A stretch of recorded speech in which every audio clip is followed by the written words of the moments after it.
Program Sosok kali ini kita akan ngobrol langsung nih. Mungkin agak berbeda dari biasanya. Kalau biasanya kita ngobrol sama pengusaha atau mungkin praktisi, kali ini kita ngobrol sama sosok yang menjadi salah satu diplomasi budaya suku Indonesia di Sumatera Utara. Kali ini kita ngobrol bareng sama Pak Martahan Sitohang. Halo Pak. Halo, Horas. Horas. Itu panggilan atau sambutan untuk suku Batak ya. Tapi sebenarnya ada artinya nggak sih Pak? Ya sebenarnya artinya itu ya kita sehat-sehat atau itulah Horas apa dengan Horas gitu. Tapi sebelum kita jauh nih untuk membahas tentang Batak lebih jauh, boleh nggak Pak diceritain sebenarnya kayak masa kecil Bapak atau histori Bapak sampai akhirnya ada dibilang sebagai maestro musik tradisional Batak Toba. Nah, jadi ya kalau maestro mungkin saya belum bisa mengatakan maestro gitu, tapi yang mengatakan seniman itu adalah masyarakat, bukan seniman sendiri. Jadi saya mungkin cerita sedikit tentang latar belakang. Saya dari keluarga dari seniman. Bapak saya termasuk salah satu tokoh pembuat alat musik dan budayawan di masa Tapanuli Utara dulu dan akhirnya sampai Samosir.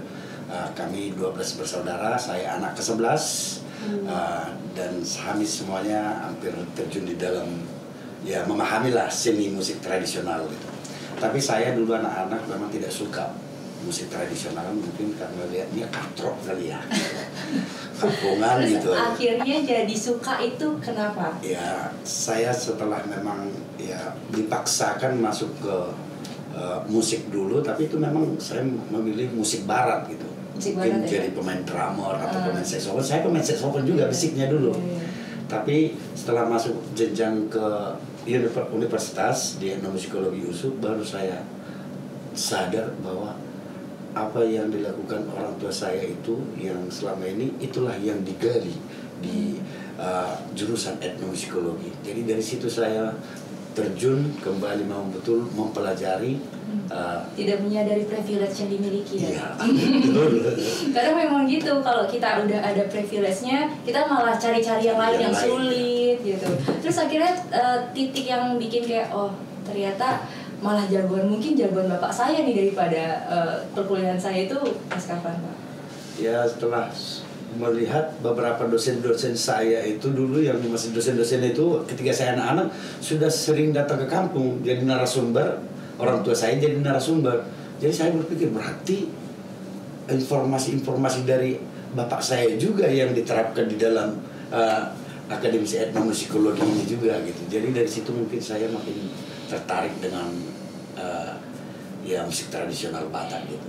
Tapi kan kalau tradisional Batak itu kan kalau kita bandingkan dengan suku lain kan untuk pengenalannya nggak semudah Jawa contohnya. Pasti kan ada tantangannya dong Pak. Kira-kira dalam proses akhirnya memutuskan jadi seniman di musik Batak itu pasti ada tantangannya. Apa aja tantangan yang Bapak alami? Dulu memang tantangannya ketika untuk melestarikan ini dan mengajarkan sama anak-anak gitu, generasi seperti di Jakarta dulu yang saya lakukan gitu. Jadi banyak orang tua menganggap ketika melihat saya itu sebagai seniman itu ya pasti melihat dari kaki sampai ujung rambut. Terus anak kami ini emang mau jadi pargoci, karena sebutan pargoci itu kan ya, pemain musik tradisional. Jadi saya melihat apakah hanya sebelah mata ya dilihat profesi kami ini. Padahal sebenarnya yang saya lakukan juga sebelum ke Jakarta, artinya ketika saya melakukan pelatihan musik Batak itu bukan hanya belajar dengan musik tradisionalnya, tapi dia akan belajar disiplin, bagaimana etika, estetika, bahwa banyak filsafat-filsafat dari kebudayaan yang diturunkan oleh leluhur kita itu hal-hal yang baik. Jadi dengan kebudayaan ini pasti akan merubah cara berpikir yang generasi gitu. Jadi bukan hanya sebenarnya bermain musiknya gitu. Oh ternyata memiliki skill musik itu bikin mempengaruhi etika orang psikologi, juga ya? Psikologi juga ya? Psikologi juga. Okay. Dan itu yang saya pelajari gitu. Ya akhirnya itu tantangan dulu. Tapi ketika banyak generasi yang sudah memang ya udah ratusan lah yang memang generasi-generasi yang saya didik akhirnya menurutku bukan tantangan lagi gitu. Karena mereka sudah banyak yang mendukung gitu. Hanya menunggu ketika mereka nanti jadi generasi yang berikutnya, ya pasti mereka akan welcome lagi hal-hal seperti pelestarian musik tradisional ini. Kalau kita boleh kilas balik, sebenarnya cita-cita Bapak waktu kecil itu apa? Saya mau jadi aktor sih. Oh, jadi aktor. Aktor laga. Oh, aktor laga. Itu kenapa tuh? Kenapa harus aktor laga? Karena dulu senang memang nonton ya film-filmnya atau gitu kan, Hollywood gitu. Ya terus sering latihan-latihan di Danau Toba gitu kan, dan sudah sering berakting teater-teater di kampung gitu, opera-opera gitu. Ternyata memang Bapak ini mau jadi aktor laga, karena dari tadi saya berkomunikasi dengan Bapak, cuma kayak ada yang saya notice satu hal, kok Bapak mirip Reza Rahardian? Ada 10 orang yang bilang. Ada 10 orang ya ternyata, jadi ada juga Reza Rahardian versi Batak ya Pak. Nah, jadi oke, tadi mau jadi aktor laga, terus akhirnya berkecimpung di dunia seni. Pasti ada dong ingat satu tempat pertama yang menerima Bapak dengan musik daerah Batak. Bapak ingat dong di mana? Yang akhirnya satu tempat akhirnya saya diterima menjadi seorang seniman musik daerah Batak. Di mana Pak ingat ya?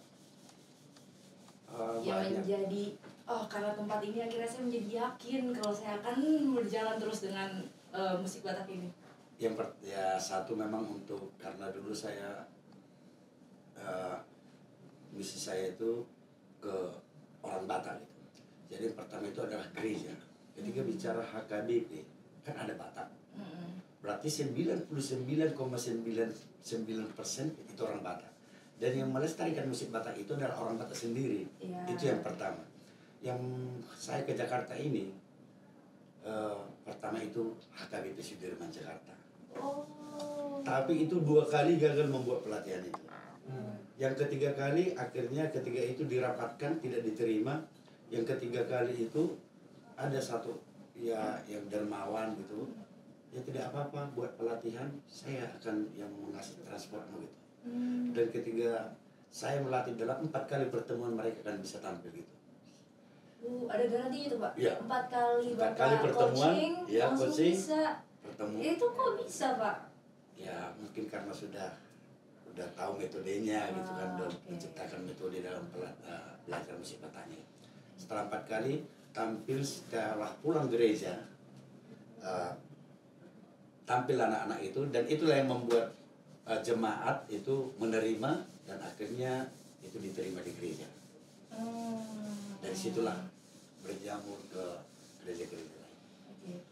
Akhirnya sampai kalau nggak salah ya, saya tahu tuh Bapak juga terlibat dalam aktivitas yang terjadi di Danau Toba, terus akhirnya bahkan katanya pernah main di film Ngeri-Ngeri Sedap ya. Mana kan sekarang kayaknya budaya Batak tuh lagi banyak banget kan Pak. Itu bagaimana akhirnya Bapak bisa merasakan itu? Saya merasa Bapak gimana? Kayak makin akhirnya makin ke-trigger atau makin semangat atau gimana?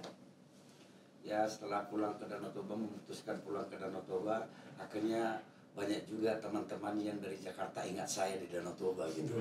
Jadi ketika ada proyek mereka kembali ke Danau Toba, saya pasti dikontak gitu. Dan sering terlibat baik dari Ngeri-Ngeri Sedap Musikal, Star Jamming Danau Toba, dan juga dengan The Heartbeat of Toba yang Kemenparekraf, kegiatan-kegiatan itu. Dan hampir rata-rata dari kementerian ketika ada kegiatan di Danau Toba, kita pasti terlibat. Waktu kemarin di Ngeri-Ngeri Sedap tuh proses kayak kurasi atau ininya ada nggak sih Pak? Sebenarnya atau karena udah inget Bapak udah ada fix banget nih pasti Pak Martahan yang paling jago main di sini? Sebenarnya kita diskusi sama sutradara dan ketika dikasih dengan naskahnya, saya hanya ngasih masukan kalau bisa di dalam pesta adatnya musiknya seperti ini biar lebih tradisionalnya lebih terangkat gitu. Dan saya membawa teman-teman saya yang mau betul-betul anak-anak muda yang main di film Ngeri-Ngeri Sedapnya gitu. Ternyata berarti setiap kalau lagi pesta adat tuh genre lagu tuh berpengaruh ya ternyata Pak? Atau enggak ada pengaruh sama sekali, atau kayak oh mungkin trennya lagi ini, itu biasanya bedanya apa Pak? Ya sekarang memang kalau kita lihat memang di dalam pesta adat orang Batak memang sudah terlalu modernisasi. Tapi baik itu pesta-pesta adat pernikahan atau yang meninggal sudah ya udah terlalu modern, makanya saya usulkan yang lebih tradisional gitu. Ketika mengangkat dengan budaya yang di daerah itu kan alangkah baiknya kita mengangkat yang memang lebih tradisionalnya. Nah kalau kita back lagi nih Pak, waktu akhirnya bapaknya Bapak tahu akhirnya meneruskan untuk menjadi seorang seniman, apa yang akhirnya membuat Bapak yakin kalau menjadi seniman terutama budaya Batak itu bisa baik untuk long term hidup Bapak? Sebenarnya memang tidak menjadi juga menjadi seniman ini untuk survive. Tapi ketika 2014 almarhum orang tua saya datang juga ke Jakarta ketika saya menciptakan rekor muri 100 Taganing, dia sangat bangga, dan beberapa tahun sebelum dia meninggal dia berpesan, kamu harus kembali ke Danau Toba, apa ilmumu itu berikanlah kepada orang banyak. Kan kalau orang Batak nih Pak, kalau saya nggak salah ya Pak, bukan hanya orang Batak, bahkan orang Sumatera Utara itu menganggap ketika kembali ke tanah di mana kampung atau tempat dia lahir itu mungkin adalah suatu bisa aib, bisa kegagalan. Bagaimana akhirnya Bapak mampu membuktikan kalau kembali ke tanah tempat kita lahir adalah sebuah pencapaian? Ya memang dulu waktu kembali ke Danau Toba ya semacam aib karena saya belum sendiri meninggalkan anak istri di Jakarta. Tak kenapa ya sampai memikirkan Danau Toba daripada keluarga gitu. Tapi ketika kami bersama-sama dengan anak saya kembali dan istri beberapa tahun kemudian, ya artinya dan membuat kegiatan menciptakan sanggar-sanggar, akhirnya ya banyak orang melihat hal positif juga gitu. Bahwa beberapa sekitar Danau Toba kita sudah banyak bina sanggar-sanggar di sekitaran Danau Toba. Kalau tadi ada Bapak bahas banyak tentang Danau Toba, apakah sebenarnya Danau Toba, kalau boleh Pak bocorannya, apakah sudah sebagus kayak di TV-TV atau sosial media Pak? Karena kan Bapak banyak terlibat ya, yang kita lihat kayaknya banyak banget nih orang udah mulai aware tentang Danau Toba. Kalau orang ditanya tentang Sumatera Utara, destinasinya pasti ngomongin Danau Toba. Apakah memang sudah sebagus itu sekarang Pak? Ya sebenarnya ya kita tetap yang bagus tetap akan kita katakan bagus, karena kalau Danau Toba itu untuk saat ini dukungan dari pemerintah pusat itu saya angkat jempol gitu, artinya bagaimana pembangunan infrastruktur gitu. Tapi hal yang memang yang perlu kita dibenahi untuk Danau Toba itu adalah masalah SDM. SDM bagaimana sadar wisata ketika Danau Toba itu menjadi destinasi super prioritas, dan Danau Toba itu sebenarnya pariwisata yang berbasis kebudayaan. Dan satu lagi saya melihat antara pemerintahan pusat dan pemerintahan daerah ini belum connect gitu. Jadi ya mungkin sering kita lihat di media itu bahwa dari pusat itu kurang sejalan gitu. Mungkin SDM-nya ya implikasi di kota tersebut tuh nggak sesuai sama yang digadang-gadang pemerintah pusat. Betul. Oke. Nah, kan Bapak sudah menjalani menjadi seorang seniman udah berapa tahun Pak kalau saya boleh dikalkulasi? 25 tahun. 26 tahun itu bukan waktu yang sebentar. Itu udah kalau anak muda lagi quarter life crisis Pak itu. Iya. Nah, itu dengan proses itu kan Bapak udah berkomunikasi dengan pemerintah. Bagaimana akhirnya pemerintah melihat seniman dalam masa proses Bapak 25 tahun? Untuk saat ini untuk di pemerintahan khususnya untuk daerah gitu, karena saya kan udah balik ke daerah gitu, belum pernah merasakan sesuatu dari pemerintah daerah gitu yang asal saya gitu. Tapi kalau pemerintah pusat, Kemendikbud ya saya sudah pernah memang ditemui Mas Nadiem sudah tidur di tempat kita, gubuk kita. Tapi memang untuk sampai saat ini belum ada pernah aku meminta sesuatu. Waktu itu apa Pak yang diperbincangkan di situ? Saya memperbincangkan bagaimana sebenarnya Danau Toba ini memiliki SMK kejuruan dengan berbasis budaya. Ya. Dan bagaimana program pemerintah Kemendikbud ini mendukung, mensupport para seniman. Dan saya bilang juga sama Mas Nadiem, banyak seniman yang sudah banyak karyanya, tapi secara administratif dia tidak memahami. Akhirnya dia tidak bisa mendapatkan ibaratnya hibah. Maksudnya pelatihan kali ya Pak, pelatihan Iya. untuk membuat seniman itu jadi lebih tertata administratifnya ya. Karena memang betul seniman ini ya butuh manajernya. Karena kayak saya juga ibaratnya paham secara administrasi, tapi mungkin itu bukan bagian saya. Iya. Saya lebih eksekusi bagaimana sebenarnya melakukan kegiatan, bagaimana sebenarnya buat pertunjukan gitu. Jadi itu yang banyak saya sampaikan sebenarnya, lebih ke kebutuhan umumnya yang saya sampaikan kepada Mas Nadiem. Terus sudah ada eksekusinya Pak? Ya beberapa memang ya saya harus akui, beberapa saya misi-misi ke luar negeri itu walaupun bukan saya sebenarnya yang mengajukan teman-teman, tapi saya ikut terlibat sudah beberapa banyak program-program. Program yang memperkenalkan seniman Ya. dari Sumatera Utara. Utara. Nah kalau sebenarnya Bapak Martahan sendiri itu fokus dalam diplomasi budaya itu kan ada banyak Pak. Ya. Bisa tarian, bisa kayak kita nih sekarang pakai ulos, ini kan dari wardrobe atau misalkan pattern, bisa juga alat musik. Nah berarti kalau Bapak tuh pure alat musik atau ada yang lain juga dalam misi diplomasi budaya Bapak? Ya saya lebih ke musik spesialisnya gitu. Tapi ya memang saya juga belajar dengan pembuatan alat musik juga. Tapi pada dasarnya sebenarnya basicnya musik tradisional. Fokusnya ke musik ya Pak. Nah dengan Bapak udah 25 tahun akhirnya ngerasa anak muda menjadi ada kenaikan atau penurunan Pak kecintaan terhadap alat musik tradisional terutama Batak? Kenaikan drastis. Kenaikan. Ya, itu validasi buktinya dari mana itu Pak? Nah, mungkin bisa dilihat sekarang ini kalau di generasi-generasi di Jakarta ya, mungkin di media sosial gitu, bagaimana ibaratnya ya saya melihat bahwa banyak di Jakarta itu sekarang itu bermain musik tradisional itu jadi lifestyle gitu. Jadi ibaratnya melihat temannya, wah kamu bisa ya, ajarin dong gitu. Jadi sudah banyak itu artinya kita lihat generasi-generasi yang di Jakarta ini yang betul-betul banyak peminatnya gitu. Dulu memang banyak kata seniman dulu yang senior bahwa anak muda tidak tertarik dengan musik tradisional gitu. Yang saya lihat sebenarnya senior-senior ini yang tidak mau terbuka memberikan ilmunya kepada generasi. Ya, jadi itu sebenarnya setelah aku membuat metode-metode pelatihan musik tradisional, akhirnya ya kenapa anak-anak muda tertarik juga sekarang ini.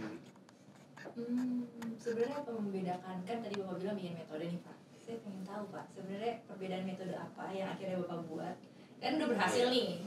Ya metodenya apa coba di antara senior-senior yang mungkin tidak mau berbagi nih, metode apa yang akhirnya Bapak berhasil buat? Satu yang pertama adalah kita pendekatan secara psikologi pasti.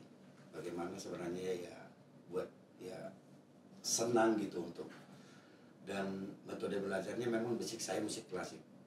Jadi saya sudah ada metode dalam belajar musik klasik. Tapi musik tradisi itu lebih apanya kan metode belajarnya tidak ada notasi. Dia bunyi, didengarkan, mempraktekkan, baru menghafalkan. Begitu. Jadi saya gabungkan gitu. Contohnya bermain musik taganing, gondang gitu. Kalau musik ibaratnya ketika musik barat itu kan sudah ada notasi. Iya. Jadi kalau main gondang ini kadang kita mainkan dengan metode tradisi dulu, bunyi tum tum tum tum tum tum. Dia mau mengingat bunyi itu tum tum tum tum baru mempraktekkan gitu. Berarti nggak ada teori notasi sebenarnya Pak? Dan bisa kita buat lagi teori notasi setelah dia paham gitu. Oh berarti harus ngerti dulu baru teori notasi itu bisa kita baca. Iya. Oh berarti itu instingnya harus kuat ya Pak? Ya harus memang. Oh iya. Dari perspektif dari teori dan juga yang tradisinya kita juga tidak hilangkan gitu kan metode-metode tradisi gitu.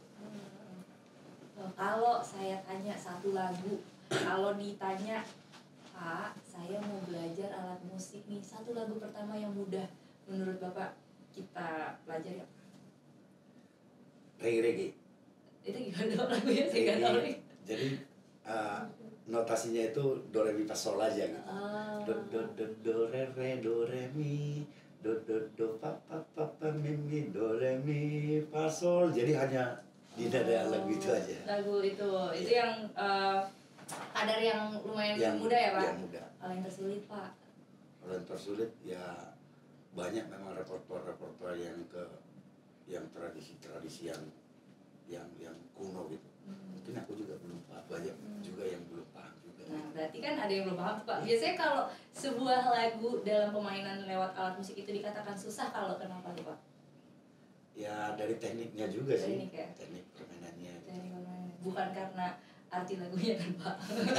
Soalnya tadi saya dengar kok kenapa orang bukan fokus sama lagunya tapi fokus sama partinya, itu lagunya sedih gitu. Berarti bukan karena itu ya Pak? Enggak juga. Nah, kalau Bapak sendiri selain menjadi pemain musik udah pernah nyiptain lagu? Sudah. Nah, coba Pak, apa gitu Pak? Tapi saya tidak ciptakan memang untuk di industri. Kenapa Pak? Ya dulu karena ada mungkin kayak drama musikal gitu, ada sudah butuh lagu gitu, baru kita ciptakan. Tapi kalau misalkan akhirnya jadi di industri itu kenapa Bapak nggak mau? belum pernah kepikiran mau ke industri sih. Memang jenis lagunya gimana Pak? Ya dulu memang lagu-lagu lebih cerita musikal aja gitu. Jadi kayak back sound gitu. Iya. Dan yang bernyanyi yang memang choir apa klosal gitu. Oh, ada berapa Pak? Ada 4 ya. Ada 4. Itu udah pernah ditayangin di dulu musikalnya itu mungkin nggak ada di TV nggak gitu. Cuman di Artpreneur Ciputra Artpreneur. Oh, oke. Udah pernah di situ Pak? Oh, keren dong. Itu kan yang dari luar negeri segala macam kan pasti ada di situ. Wah, itu udah keren Pak. Kalau nggak perlu lewat industri itu udah diplomasi lebih keren. Yang di Ciputra Artpreneur itu kan pasti yang dari luar negeri juga di situ kan. Broadway. Iya. Akhirnya sekarang kalau kita boleh balik lagi tadi ke pemerintah, Bapak harapannya apa nih sama pemerintah dengan kondisi budaya Batak yang sekarang, baik dari musik, pariwisata, dan juga mungkin tarian, dan dengan kondisi Indonesia sekarang yang harusnya mungkin lebih melek dengan budaya Nusantara, tanggapan Bapak gimana? Ya sebagai pemerintah mungkin bisa melihat selektif, melihat orang-orang yang akan melibatkan dalam kegiatan-kegiatan untuk mendukung seperti budaya dan pariwisata gitu. Dan kita sebagai bangsa Indonesia perlu punya semangat dan sinergitas kebersamaan untuk membangun bangsa ini. Waduh, keren banget loh. Tapi sebenarnya Pak, kalau saya boleh tanya, apa yang akhirnya membuat Bapak yakin kalau musik tradisional dan juga budaya Batak ini akan bisa mendunia juga sama kayak suku-suku lainnya? Karena suku Batak punya apa sih Pak? Gitu contohnya, maksudnya gitu loh. Ya saya yakin dengan generasi-generasi yang di bawah saya nantinya akan lebih mempelajari tentang budaya ini bagaimana untuk mendunia. Wah, kalau kita tadi kan Bapak sempat nyiptain lagu nih, Bapak aja tadi nyiptain lagunya itu kan tadi pas ngomong katanya harus dari berderham apa maksudnya nada ininya dari mulut dulu, terus baru dibikin notasinya. Itu Pak, kalau saya nih Pak, saya mau nanya, itu gimana Pak saya ngingetnya Pak caranya? Apa harus ada aktivitas kita mungkin ngapain dulu gitu, atau ada 3 hari bersama dulu supaya kita bangun chemistry-nya untuk mengingat, itu gimana Pak? Ya terkadang dari kita sendiri dulu gitu, kita di ruang yang tenang dengan alat rekam gitu ya, coba-coba sambil direkam gitu, baru dengar lagi revisi ya begitu, baru kita notasikan, tuliskan gitu. Walaupun saya merasa itu saya tetap tidak sanggup ya Pak. Tapi kalau misalkan sekarang nih Bapak ke suatu tempat yang mungkin ke gereja Jawa gitu. Bagaimana Bapak memperkenalkan alat musik agar mereka bisa mengerti? Hal pertama apa yang membuat mereka jadi bisa lebih ngerti? Menurut saya musik itu kan universal. Gondang saya kan bisa mainkan mengiringi lagu Jawa. Oh bisa Pak? Ya, itu kan hanya dengan teknik idiom bunyi aja sebenarnya. Oh. Karena saya basic etnomusikologi, saya mempelajari banyak musik dunia gitu.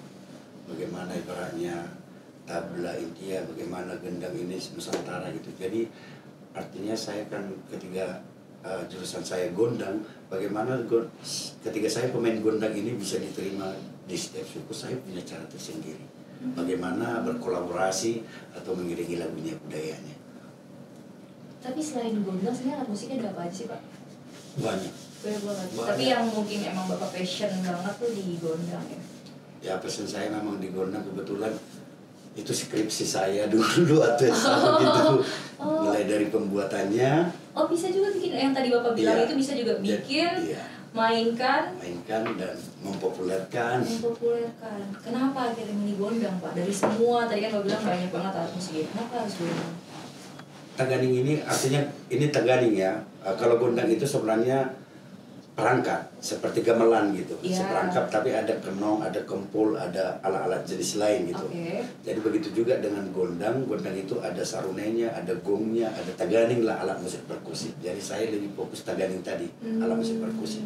Jadi ya ilmu yang saya pelajari di etnomusikologi, menurut para etnomusikolog, profesor etnomusikolog, bahwa gondang Batak, taganing Batak itu adalah 3 alat musik terunik di dunia. 1 di Indonesia, Batak, 2 Burma, dan 3 di Etekna Afrika. Kenapa unik? Inilah alat-alat musik yang perkusi yang melodius. Selama ini kan jarang kita tahu bahwa perkusi melodius. Lebih umumnya alat musik perkusi itu jadi irama, ritme. Tapi ini dicun, ditala, dan hanya ada 3 alat musik di dunia. Itu yang membuat saya sebenarnya makin. Pak, berapa orang Pak selain Bapak yang bisa main taganing itu Pak? Ada nggak bestie Bapak mungkin yang sudah bersama gitu? Banyak Pak. Tapi mungkin nggak terlalu ini ya, nggak terlalu gaulnya, nggak terlalu besar. Atau mungkin saya nggak tahu Pak? Ya mungkin ya banyak sebenarnya, cuman saya lebih senang dengan berkolaborasi gitu. Jadi sama musisi siapapun saya senang berkolaborasi. Jadi mungkin itu juga yang membuat banyak orang mengenal saya gitu ya. Karena berkolaborasi dan mendunia ya Pak. Nah kalau saya tidak salah membaca, Bapak pernah perform tadi sampaikan di Korea, di US. Nah itu bagaimana bisa akhirnya perform di sana? Terus perform yang seperti apa yang akhirnya membuat Bapak melakukan diplomasi budaya Batak di sana? Banyak pengalaman saya dengan berkesenian, mungkin sudah ada sampai 40 negara gitu. Berapa Pak? 40 negara. 40 negara, kok bisa Pak? Mantap. Ya inilah enak. Bawa musik Batak nih 40 negara. Dan bermacam-macam grup pula itu kan, nggak satu grup gitu. Karena berkolaborasi itu gitu. Okay. Ya, tapi yang paling berkesan memang dulu itu ketika expo gitu di Shanghai.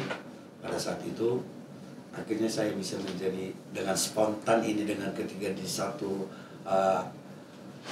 macam apartemen tempatnya tinggalnya musisi-musisi seluruh dunia gitu yang main di pavilion negara masing-masing gitu.